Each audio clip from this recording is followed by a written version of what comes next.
Sure. Yeah. The highlights of the disharmony would be a diagnosis of permanent chest down paralysis.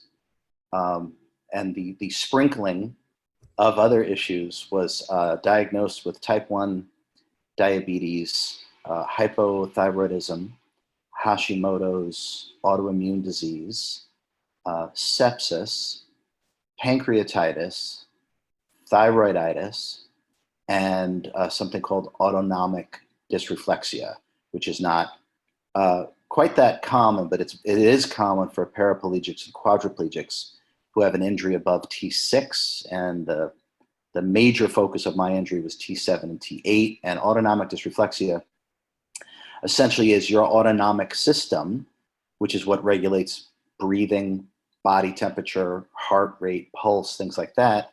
It just goes completely haywire. It's no longer being automatically regulated.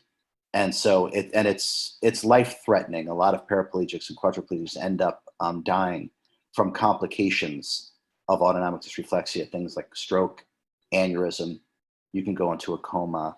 So those were probably the highlights of the issues that needed to be addressed. I don't mean to mean light of it, but I guess Spirit really said that if we're going to do it, we're going to do this right. We're going to make sure that you have all the stuff, because those are some real serious elements. And I think a lot of it just compounded on that. So, I mean, the sepsis, and then if for those who are listening, could you explain just what Hashimoto's is? I think a lot of people may not be familiar with that. Yeah, it's an autoimmune disease or disorder where the body is actually attacking itself. So you no longer have an ability, your immune system is not working properly. Instead of fighting off free radicals that are coming in, it can't really differentiate between free radicals and what needs to be inside the body. So your body ends up starting to attack itself, and it makes literally every moment difficult because your body's not running properly at all. And Hashimoto's is a big problem for people. Yeah, it certainly is. A lot of autoimmune diseases. I've had my own, which is very similar to Hashimoto's. It's Guillain-Barré syndrome. I don't know if you're familiar with that, GBS. So I've had some bouts with that. So it's very much exactly the same thing, is that the body starts attacking itself. And I was actually paralyzed. I was basically from the waist down myself. And it was a horrific experience. And then I was lucky enough, it didn't progress too much into my lungs, but it was pretty close. It was kind of touching close, but I can empathize with the whole idea of self-healing and the kind of the mental strain of it. And it took me a long time to reconcile that and the disease, especially when I got hit a second time. The first time I was young enough, I was arrogant. I was like, screw this stuff. I can get through this. And then the second time, that's when it really hit home for me. It's like, oh, okay, something's seriously messed up. I need to get things done. So in one of the ways that you did it, so if you had to think about back in that time, now I know you had some real spiritual abilities early on in your lifetime.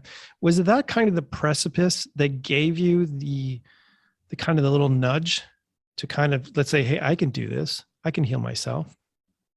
Yeah, absolutely. And you're right. I've said in other podcasts, as a little kid, I would naturally just leave my body, what we call astral projection or projecting your consciousness.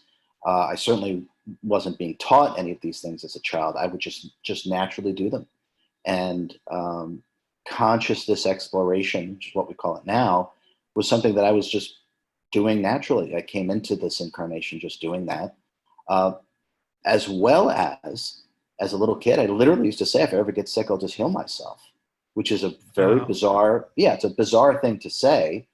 But clearly there was the recognition that at some point in this incarnation that I was going to need to be tested in terms of being able to heal myself. So I kind of came in, and we all do, by the way. I'm just consciously aware of it, but we all do. So I came in with I call it a muscle memory or a remembering of how self-healing and self-realization or enlightenment, it's a repeatable, robust process that anyone can do because it works the same for everybody. So I just want to interrupt you there. Can you just repeat that? Because I think that's really important. The idea that it's repeatable and anybody can do that. Yes. Okay. Yeah. Maybe I said that too quick.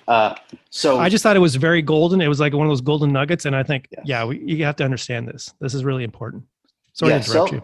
No, that's okay. That's okay. I'm glad you did. Actually, we should maybe talk about that for a second.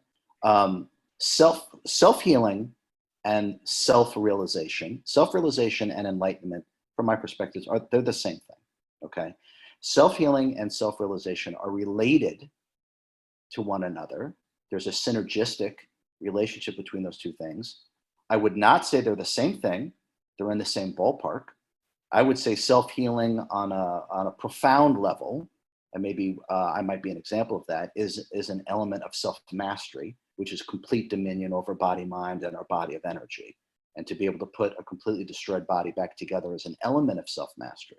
Now, to go back to what you said, it is a repeatable process because it works the same for everybody. You know, what's inside me is the same thing that's inside you. The process itself is literally metaphysics. You can even call it an aspect of alchemy, if you like, transmutation. So by doing certain repeated exercises and protocols, anyone can bring themselves to a state of self-realization or enlightenment. Now, it's a matter of, one, the will to do it, and the level of surrender, which sounds like an oxymoron when we talk about will and surrender. They seem like they would be in polar opposites. Yeah, that makes sense. Right. They're not. So from my perspective. So most of us associate our will, okay, with some form of fighting or overcoming a challenge or, you know, getting tough and bearing down and using your will. And that's absolutely true, without a doubt. I would simply offer up, at a certain point within everyone's evolution, within the evolution of their own temporary individualized consciousness, that the highest use of the will is to harness your body of energies into complete surrender. And at that point, self-realization, enlightenment, and authentic self-healing is now on the table. But we have to sort of make that paradigm shift in terms of how to harness the will properly. And from my personal direct experience and my own self-realization or enlightenment, whatever word you want to use, doesn't really matter to me. It was the surrender, which is what allowed me to remember how self-healing works and how self-realization works. It wasn't through fighting anything.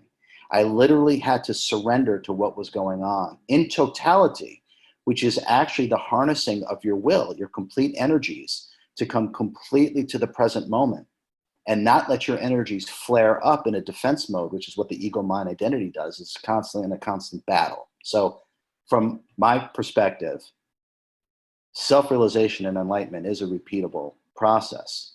When you are taught properly and you simply have an open mind and the will to do it, it will happen. But we need the proper teachings. We need you to harness your will, and you need to be completely open-minded in the sense of a surrender.